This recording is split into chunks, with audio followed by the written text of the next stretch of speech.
Hi, I'm Allison and this is my model Josie. For my first two interventions, I'm going to be doing a posterior glide to improve internal and external rotation for the glenohumeral joint. The reason why I'm choosing this is because the posterior capsule is tight and that can affect the motion of internal and external rotation. The reason why I'm not going to do an anterior glide, even though that's the arthrokinematics for external rotation, is because most people as humans, they're already in this rounded forward position. And if we do an anterior glide, we're just going to push them further into that direction.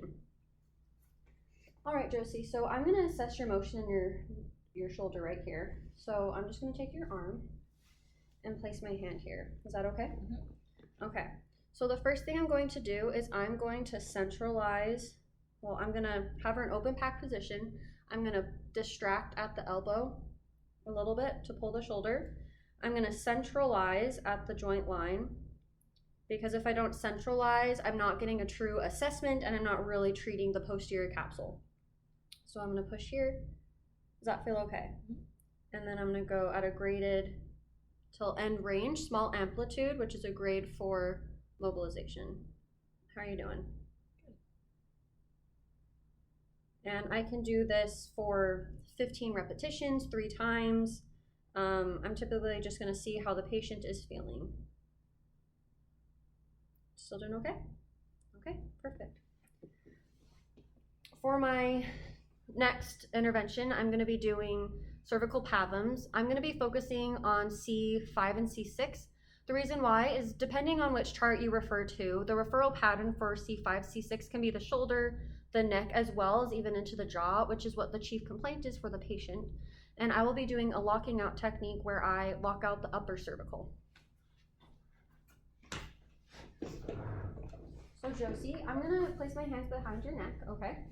And what I'm gonna be doing is I'm gonna be adding a little bit of pressure on the side of your neck to try to increase that motion there, okay?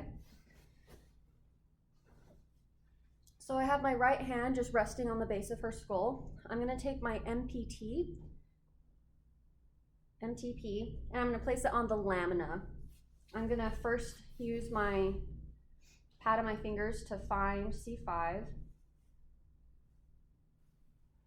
I'm going to side bend and rotate oppositely to lock the upper cervical.